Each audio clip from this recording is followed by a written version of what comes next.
Welcome everybody, this is the Congress guy, bringing you a little deck review video today.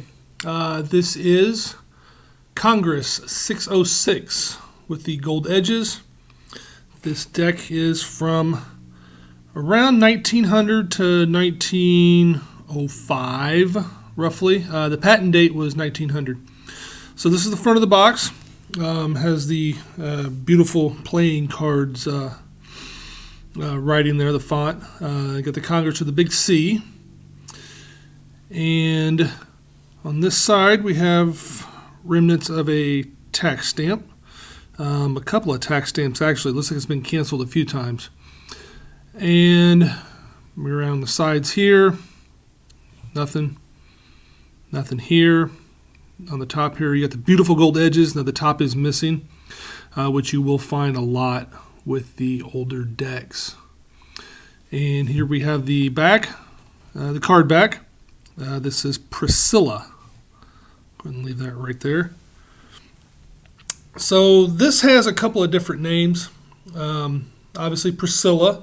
You have Priscilla at her wheel here. Looks like she is sewing something or making a dress or whatnot. And there is another one, similar back design, very similar. I think the border is different, called Spinning Wheel. That one's a little more rare.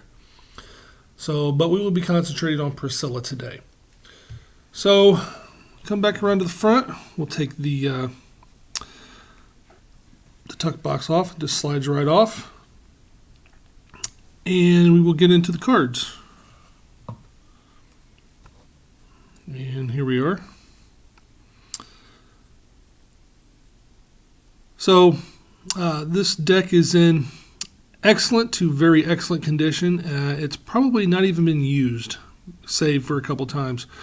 100% of the gold edges are intact.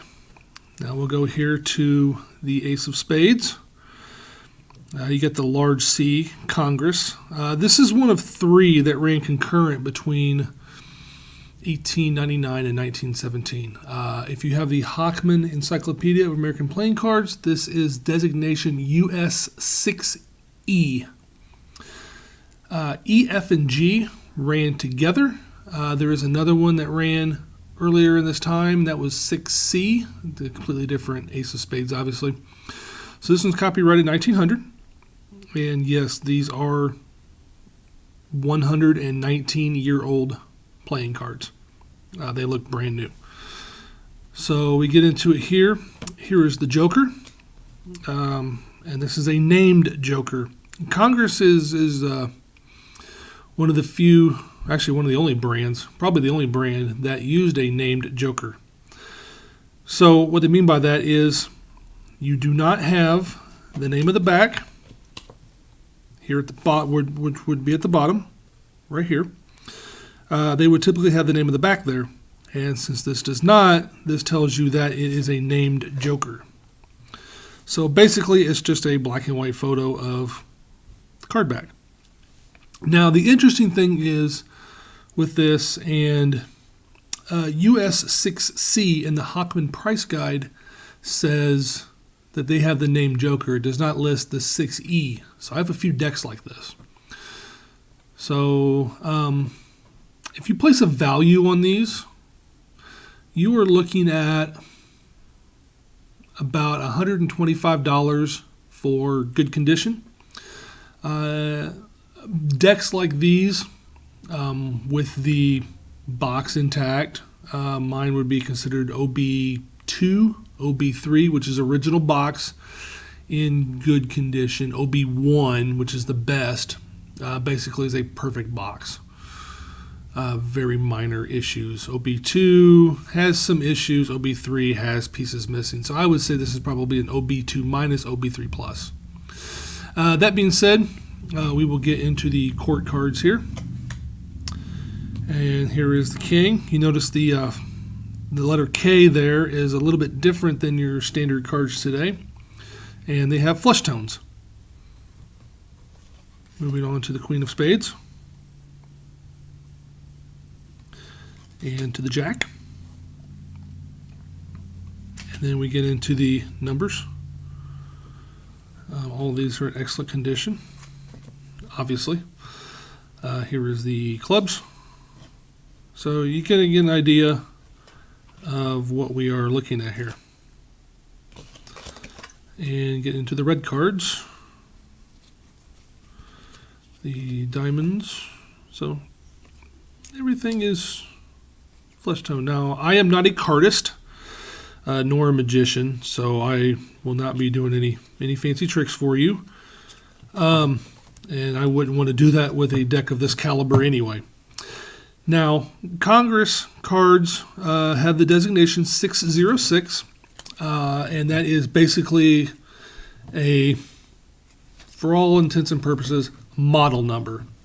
So you have the first ones for Russell Morgan, which later become U.S. Playing Card Company. Tigers 101, Sportsman 202. Army and Navy was 303 and 305. Congress was 404 and 606. 404 being the plain edges, 606 being these gold edges. These were top of the line cards of the day. Sold for about 50 cents in the early 1900s, which would be $13.98 today. So prices weren't too bad in today's money anyway. 50 cents back then, you're looking at 22 cents per hour average wage. So you'd have to work about a little over 2 hours just to afford one of these decks of cards. But you had to be somebody, to own one of these cards, these decks. So be that as it may, bicycle decks by comparison were 25 cents or just a little under $7 today. The interesting thing about this deck is this little handy note right here. And let's get in there. Okay. So my focus is a little off here. Sorry, this is my first review video.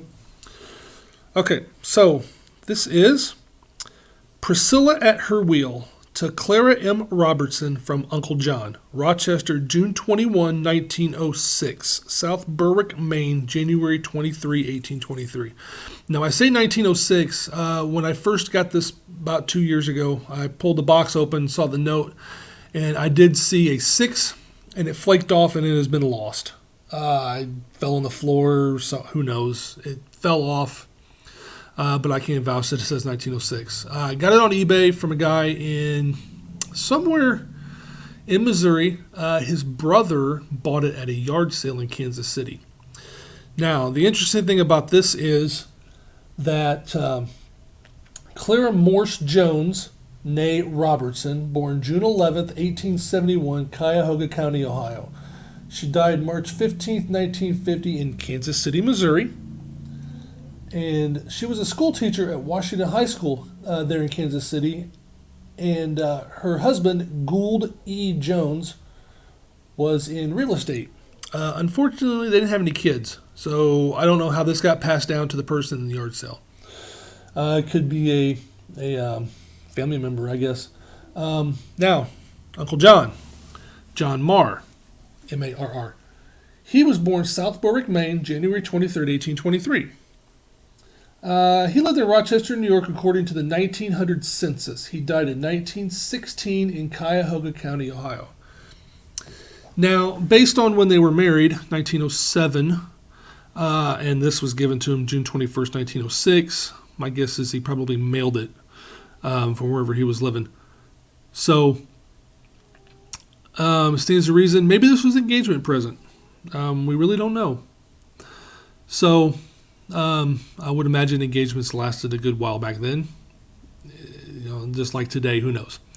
So that is my deck review for today. I thank you for watching. Make sure that you click the like button and subscribe and do the notifications, because this is my first of many deck reviews for antique playing card decks. I am the Congress guy. I specialize in Congress 606 decks from 1881 to 1929. If you do have any questions, please leave me a note in the comments.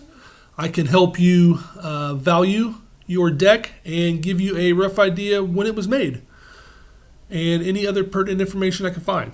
I currently have a database from 1881 to 1929 of over 350 different Congress backs. that I am continuing adding a deck or two every couple of weeks. So my goal is to collect one of each back from 1881 to 1929. So that is my deck review. I hope you enjoyed it. Make sure you like and subscribe and hit that notification button. Again, thank you very much for this opportunity to share one of my antique decks with you. Thank you.